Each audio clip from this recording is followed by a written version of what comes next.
रोजाना सबसे पहले मन्नत सीरियल देखने के लिए हमारे चैनल को सब्सक्राइब करें। एपिसोड की स्टार्टिंग में हम देखते हैं विशाखा विक्रांत के पास जाने लगती है, लेकिन धैर्य विशाखा का हाथ पकड़ लेता है। उसको बोलता है कि आप कहीं नहीं जा सकती। विशाखा बोलती है कि मेरा हाथ छोड़ो, मुझे अपने बेटे से बात करनी है। धैर्य बोलता है कि आपका बेटा ही आपसे बात कर रहा है और आपको वार्न भी कर रहा है। अगर आप मन्नत जी के आसपास दिखाई भी दी ना, तो जितनी इज्जत मैं आपकी करता हूँ ना, मैं वो सब कुछ भूल जाऊंगा। रोनी बोलता है विशाखा, धैर्य बिल्कुल ठीक बोल रहा है। तुम्हारी वजह से हमारा विक्रांत हमसे नफरत कर रहा है। हमने उसे कितने सारे सबूत भी ला कर दिए, लेकिन उसने उन पर भरोसा नहीं किया। सिर्फ तुम्हारी वजह से तुमने हमसे हमारा बेटा छीन लिया। धैर्य बोलता है कि विक्रांत है ना बहुत अच्छा है, और उसकी अच्छाई मैंने खुद अपनी आंखों से देखी है। मन्नत ने मुझे बताया है कि विक्रांत की जो अच्छाई है ना, वो सिर्फ रोनी अंकल और नीतू आंटी की वजह से है, ना कि आपकी परवरिश की वजह से। धैर्य अपनी माँ को बोलता है कि आपने उसके दिल में नफ़रत घोल दी है, लेकिन उसके दिल में जरा सी भी इंसानियत बाकी है ना, तो आज वो इंसानियत बाहर आएगी। और इसके बाद विक्रांत और मन्नत को एक होने से कोई भी नहीं रोक पाएगा, आप भी नहीं। इधर हम देखते हैं विक्रांत मन्नत से बात करता है। विक्रांत बोलता है कि उस एक सच ने ना मेरा सब कुछ छीन लिया, मुझसे मेरी पहचान छीन ली। और जिस लड़की से मैंने सबसे ज़्यादा प्यार किया, सबसे ज़्यादा भरोसा किया ना, उसने भी मुझसे झूठ बोला। उसी ने भी सभी लोगों के साथ मिलकर मुझे बेवकूफ़ बनाया, मेरे प्यार का, मेरी इमोशंस का मजाक बनाया। इतना सब कुछ होने के बाद भी मैं गलत कैसे हो सकता हूँ? बताओ ना, मैं गलत कैसे हूँ? और मैं कोई खिलौना नहीं हूँ, मुझे भी सब कुछ महसूस होता है। मन्नत बोलती है खिलौने तो आपके लिए हम सब लोग हैं ना। मन्नत बोलती है और आप सही बोल रहे हो, आपका गुस्सा जायज़ है, लेकिन आपके जो लगाए हुए इल्ज़ाम है ना, वो बिल्कुल भी नाजायज़ है और बेबुनियाद है। मन्नत विक्रांत को बोलती है कि मैंने जितनी बार आपको सच बताने की कोशिश की, उतनी बार आपने मुझ पर झूठे इल्ज़ाम लगाए। विक्रांत मन्नत से बात करने की कोशिश करता है, लेकिन मन्नत बोलती है अब वक्त नहीं है, अब मुझे आपसे कोई बात नहीं करनी। मन्नत विक्रांत के सामने हाथ जोड़ती है और बोलती है कि अब हम दोनों के बीच बात करने के लिए कुछ भी नहीं बचा है। आपने ही तो बोला था कि हमारे बीच जो कुछ भी था सब कुछ खत्म हो चुका है। इधर हम धैर्य को देखते हैं। विशाखा को बोलता है कि आप यहाँ से जाइए। विशाखा सोच रही होती है कि मुझे कुछ न कुछ करना होगा, वरना सब कुछ बर्बाद हो जाएगा। विशाखा वहीं पास में एक पत्थर देखती है, उस पत्थर से अपने सर पर चोट मार लेती है। धैर्य देखकर बहुत ज़्यादा हैरान हो जाता है। इधर हम देखते हैं विक्रांत मन्नत को बोलता है कि ऐसा मैंने क्या कर दिया है। मन्नत बोलती है कि आप भूल गए क्या आपने क्या किया है। इधर हम देखते हैं धैर्य अपनी माँ को बोलता है कि मुझे पता था आप ऐसा ही कुछ करने वाली है। तभी विशाखा जानबूझकर जाकर पैर से टकरा जाती है और वो बोल रही होती है कि धैर्य प्लीज़ तुम मेरे साथ ऐसा क्यों कर रहे हो। तो विक्रांत देख लेता है। विक्रांत को लगता है कि धैर्य ने उसकी माँ को धक्का मारा है। इधर विशाखा बोलती है कि धैर्य तो क्या कर रहा है, एक लड़की के लिए अपनी माँ पर हाथ उठा रहा है। तभी हम देखते हैं विक्रांत भी वहीं पर आ जाता है। विक्रांत को बहुत ज़्यादा गुस्सा आता है और वो धैर्य के साथ मारपीट करना शुरू कर देता है। धैर्य रोनी के पास आकर गिरता है। रोनी बोल रहा होता है कि विक्रांत तो पागल हो गया है क्या। रोनी कुछ बोलने लगता है, लेकिन धैर्य रोनी को रोक लेता है। विक्रांत विशाखा के पास जाकर देखता है तो विशाखा की चोट से खून निकल रहा होता है। विशाखा बोलती है कि ये सब कुछ धैर्य ने किया है। इधर धैर्य को भी गुस्सा आता है। वो विक्रांत के पास आता है और उससे लड़ना शुरू कर देता है। वो बोलता है कि बदकिस्मती से ये मेरी भी माँ है। धैर्य विक्रांत को बोलता है कि तुम्हारी हिम्मत कैसे हुई अपने बड़े भाई पर हाथ उठाने की। विक्रांत बोलता है कि मुझे शर्म आ रही है आपको अपना बड़ा भाई कहते हुए। वो दोनों आपस में झगड़ना शुरू कर देते हैं। विक्रांत बोल रहा होता है कि आपसे अच्छा तो यही होता कि मेरा कोई भाई ही नहीं होता। इधर धैर्य बोलता है कि ये मत भूलना कि मैं तुम्हारा भाई हूँ, भाई होने के साथ साथ मैं एक ऑफिसर भी हूँ। विक्रांत और धैर्य दोनों ही बहुत ज़्यादा गुस्से में होते हैं। इधर विक्रांत बोल रहा होता है कि डीसीपी धैर्य, अगर तुम्हारी वर्दी ना उतरवाई ना, तो मेरा नाम भी विक्रांत सलूजा नहीं। वो धैर्य को मुक्के की मारने वाला होता है, लेकिन तभी हम देखते हैं बीच में मन्नत आ जाती है। विक्रांत और धैर्य दोनों ही रुक जाते हैं। मन्नत बोलती है कि यहाँ पर मेरी माँ का अंतिम संस्कार चल रहा है, यहाँ कोई नौटंकी नहीं होगी। यहाँ पर सिर्फ परिवार के लोग रह सकते हैं और बिन बुलाए जो लोग हैं ना, वो यहाँ से जा सकते हैं। विक्रांत को इस बात से बहुत ज़्यादा तकलीफ होती है। इधर विशाखा विक्रांत के पास आती है। विक्रांत को बोलती है कि विक्रांत यहाँ से चलो, मैं तुम्हें और ज़्यादा तकलीफ में नहीं देख सकती। विशाखा विक्रांत को वहाँ से ले जाती है। विक्रांत को बार बार मन्नत की वही बात याद आती है। मन्नत ने बोला था कि विक्रांत, मैं आपके इस दिए हुए दर्द की कसम खाकर बोलती हूँ कि मैं आपको कभी भी माफ़ नहीं करूँगी। इधर मन्नत भी बहुत ज़्यादा अपसेट होती है, तो दूसरी तरफ विक्रांत भी बहुत ज़्यादा दुखी होता है। विक्रांत वहाँ से चला जाता है। आगे हम मलिका, विशाखा और ऐश्वर्या को घर पर देखते हैं। मलिका बताती है कि मोम, आज विशा आंटी ने क्या एक्टिंग की, इसने तो आपको भी फेल कर दिया। विशाखा बोलती है कि थैंक यू मेरी तारीफ़ करने के लिए। तीनों बहुत ज़्यादा खुश हो रही होती हैं।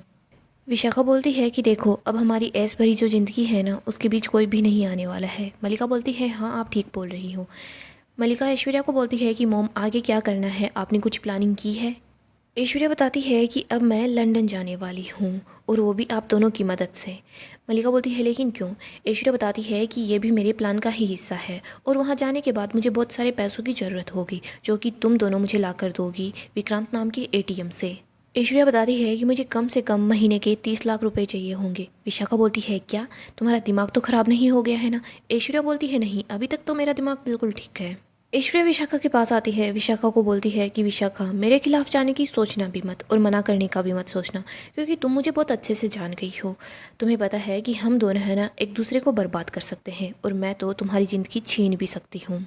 विशाखा इससे अच्छा बस यही होगा कि हम दोनों है ना साथ मिलकर ही काम करें, है ना? विशाखा बोलती है हाँ। ऐश्वर्या बोलती है विशाखा अब अपने बेटे के पास जाओ और उसको यकीन दिलाओ कि इस दुनिया में है ना तुम्हारे अलावा उसका कोई भी नहीं है। आगे हम मन्नत को देखते हैं। वो बहुत ज़्यादा अपसेट होती है। रोनी उसके पास आकर बैठता है। धैर्य भी वहीं पर आकर बैठ जाता है। धैर्य बताता है कि मैंने अपने सीनियर से बात की है, उसने मेरा ट्रांसफ़र है ना इंदौर करवा दिया है। अगर आप लोग चाहो ना तो हम सब लोग वहाँ जा सकते हैं।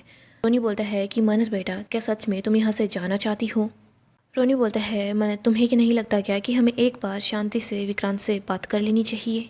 मन्नत बोलती है वो इंसान जिसकी वजह से मेरे सर से माँ का साया उठ गया, वो इंसान जिसने मुझ पर, आप पर और धैर्य सर पर इतने गंदे इल्ज़ाम लगाए, वो इंसान जो मेरी माँ के अंतिम संस्कार में तलाक के कागज़ लेकर आ गया, उस इंसान से अब हमें क्या ही बात करनी है। अब वो इंसान वो नहीं रहा है जिससे मैंने कभी प्यार किया था। विक्रांत सर ने गैर रिश्तों के लिए अपनों का साथ छोड़ दिया, अपने प्यार का साथ छोड़ दिया। अब हमारे पास उनसे बात करने के लिए कुछ भी नहीं है। मन्नत अपनी माँ की अस्थि ले लेती है। इसके बाद धैर्य को बोलती है कि धैर्य सर आप जाने की तैयारियां कीजिए, मैं माँ की अस्थियों का विसर्जन करने के बाद आप सभी लोगों को एयरपोर्ट पर मिलूंगी। धैर्य बोलता है कि मैं आपके साथ आता हूँ। मन्नत बोलती है कि नहीं, ये सब कुछ सिर्फ मुझे अकेले ही करना होगा, मैं आप सभी लोगों को एयरपोर्ट पर मिलूंगी। आगे हम ऐश्वर्या को देखते हैं। वो बोलती है कि मुंबई आने के बाद है ना मेरा पास्ट अचानक से मेरे सामने आ गया। वो बिन मांगी हुई मन्नत है ना मेरी लाइफ में आ गई, लेकिन अब है ना मुझे उससे छुटकारा मिल ही चुका है। ऐश्वर्या मल्लिका को समझा रही होती है कि देखो कल मैं लंदन जा रही हूँ, तुम यहाँ मेरे जाने के बाद कुछ दिनों बाद ही यहाँ से चले जाना, ऐसे दिखाना कि तुम्हें ब्रेक की ज़रूरत है और जब तुम वापस आओ ना तो विक्रांत को ये यकीन दिलाना कि तुम प्रेग्नेंट हो। ऐश्वर्या बोलती है कि मल्लिका तुम्हें विक्रांत को ये यकीन दिलाना है कि उस बच्चे के बाप ने ना तुम्हें और उस बच्चे को छोड़ दिया है। इसके बाद तुम 9 महीने बाद तुम लंदन आ जाना और वहाँ पर मैं बच्चे का इंतजाम कर ही लूँगी। इसके बाद उस बच्चे को तुम्हें विक्रांत के हाथों में रखना है, उससे भीख मांगनी होगी कि विक्रांत है ना उस बच्चे को विक्रांत की ज़िंदगी के अंदर जगह दे दे। ऐश्वर्या मल्लिका को समझाती है कि मन्नत को ऐसा लग रहा है कि विक्रांत ने उसे बहुत धोखा दिया है। विक्रांत ने सिर्फ मन्नत को नहीं उसके बच्चे को भी ठुकरा दिया है। तो मन्नत को जो जख्म मिले हैं ना वो उस मन्नत को जीने तो देंगे, लेकिन वो मन्नत बहुत ही ज़्यादा दुख में होगी और वो विक्रांत को कभी माफ़ नहीं करेगी। और तुम मन्नत को बहुत अच्छे से जानती हो, वो बहुत ही ज़्यादा खुददार है और मन्नत जैसी खुददार लड़की है ना वो विक्रांत को ऐसा करने के लिए कभी माफ़ नहीं करेगी। मल्लिका अब तो बिल्कुल भी फिक्र मत कर, विक्रांत और मन्नत है ना वो कभी भी एक नहीं हो सकते। मल्लिका और ऐश्वर्या दोनों बहुत ही ज़्यादा खुश हो जाते हैं। आगे हम मन्नत को देखते हैं जो कि अस्थियाँ बहाने के लिए आ जाती है। मन्नत अपनी माँ के साथ बिताए हर पल को याद करती है। इसके बाद अस्थियों को वो समुद्र में बहा देती है। मन्नत वहाँ बैठकर रोने लग जाती है, बोलती है कि माँ सब कुछ ख़त्म हो गया है, सब कुछ ख़त्म हो गया। मन्नत बोलती है कि माँ मैं आपसे वादा करती हूँ मैं विक्रांत सलूजा को कभी माफ़ नहीं करूँगी और मेरा उनसे इस शहर से अब से कोई भी रिश्ता नहीं है, चाहे कुछ भी हो जाए, लेकिन मैं इस शहर में वापस लौट कर नहीं आऊँगी। गाइस डेली अपडेट के लिए हमारे चैनल को सब्सक्राइब करें, साथ ही साथ वीडियो को भी लाइक कर दें। गाइस अपकमिंग एपिसोड काफ़ी ही ज़्यादा इंटरेस्टिंग होने वाला है। अपकमिंग एपिसोड में हम देखेंगे हमें सीरियल में 7 साल का लिप दिखाया जाएगा। इसके बाद हम दुआ को देखते हैं जो कि मन्नत की बेटी होती है, वो काफ़ी ज़्यादा प्रीटी होती है। हम देखते हैं मन्नत विक्रांत से और उस शहर से सारे के सारे रिश्ते तोड़कर इंदौर चली जाती है। यहाँ पर वो अपने बच्चे के साथ काफ़ी ज़्यादा खुश हो जाती है। वो रोनी और नीतू इन लोगों के साथ ही रहती है। यहीं पर हम दूसरी तरफ विक्रांत को देखते हैं। विक्रांत की लाइफ में एक बंटी नाम का बच्चा आ जाता है जो कि उसका अपना नहीं होता है। वहाँ पर विक्रांत की कोई दोस्त होती है और वो उसी के साथ रह रहा होता है। विक्रांत अपनी लाइफ में खुश तो रहता है, लेकिन वो मन्नत को बहुत ज़्यादा मिस करता है, वो बिल्कुल भी हंसता नहीं है। इधर हम देखते हैं मेज़बानी के अंदर एक कॉम्पिटिशन हो रहा होता है जहाँ पर सारे बच्चे मिलकर खाना बना रहे होते हैं। यहीं पर हम दुआ को देखते हैं जो खाना बनाती है। विक्रांत जब दुआ का बनाया हुआ खाना चखता है ना तो उसे वो खाना बहुत ज़्यादा अच्छा लगता है। विक्रांत बोलता है कि आपको खाना किसने बनाना सिखाया? दुआ बता देती है कि मेरी मम्मा ने सिखाया है। तभी यहाँ पर हम देखते हैं दुआ अपनी मम्मा को आवाज़ लगाती है तो वहाँ पर मन्नत आ जाती है। विक्रांत और मन्नत दोनों का आमना सामना हो जाता है।